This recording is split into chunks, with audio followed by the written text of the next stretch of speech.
வணக்கம்.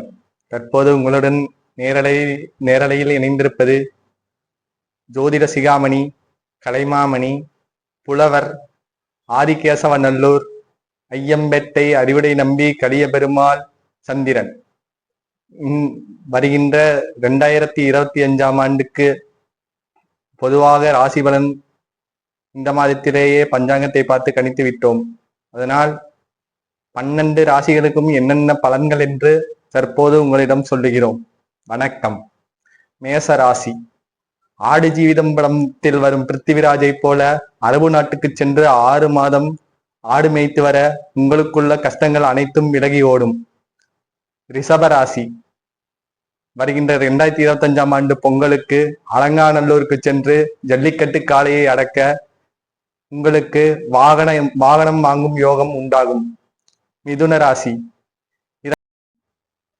2 தோழிகளுடனோ இல்லது காதலியுடனோ சென்று கோட் படத்திற்கு 3 டிக்கெட் வாங்கி 3 பேரும் உட்கார்ந்து அந்த படத்தை பார்த்து வெளியே வர உங்களுக்கு விரைவில் திருமண யோகம் உண்டாகும். கடகராசி. கடகராசி நீர் தத்துவ ராசி என்பதால்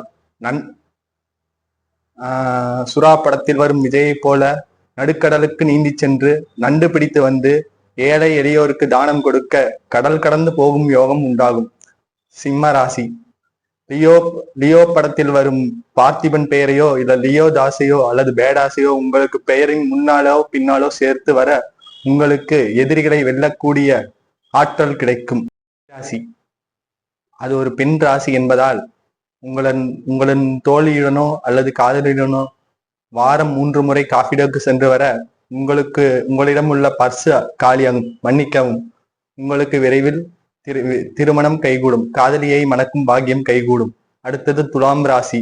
துலாம் ராசிக்கு என்னவென்றால் எந்த மளிகை கடைக்கு சென்றாலும் அண்ணாச்சியிடம் கேள்வி கேட்காமல் அதே போன்று எடை போடாமலும் எந்த பொருட்களையும் வாங்கி வந்து வீட்டுக்கு கொடுத்து வர உங்களுக்கு விரைவில் தொழில் வைக்கும் யோகம் உண்டாகும். அடுத்தது தனுசு ராசி. தனுசு ராசிக்கு என்னவென்றால் மன்னிக்கவும் விருச்சிக ராசி.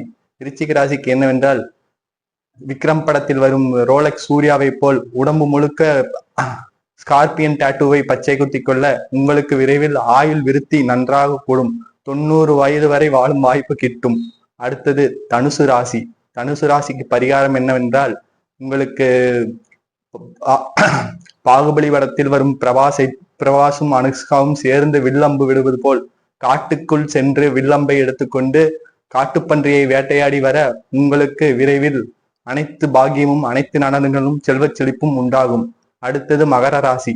மகர ராசி நீர் தத்துவ ராசி என்பதால் நீரை சார்ந்திருக்கும் துறைமுகத்திற்கு சென்று அதாவது தூத்துக்குடி ஹார்பர் சண்முகத்தை சந்தித்து அவருக்கு தங்க குதிரையை பரிசாக கொடுத்து வர அல்லது கடற்குதிரையை பரிசாக கொடுத்து வர உங்களுக்கு கடல் கடந்து போகும் வாய்ப்பு கிட்டும்.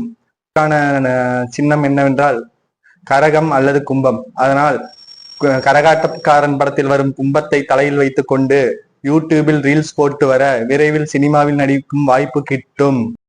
மீன ராசி.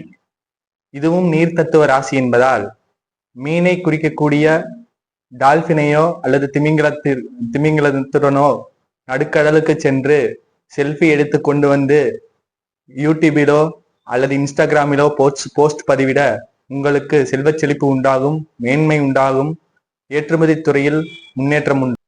மீண்டும் உங்களை சனிப்பெயர்ச்சியில் சந்திக்கும் வரை உங்களிடமிருந்து விடைபெறுவது புலவர், ஜோதிட சிகாமணி, கலைமாமணி, ஆதிகேசவநல்லூர், ஐயம்பேட்டை அறிவுடை நம்பி கலிய பெருமாள் இந்திரன்.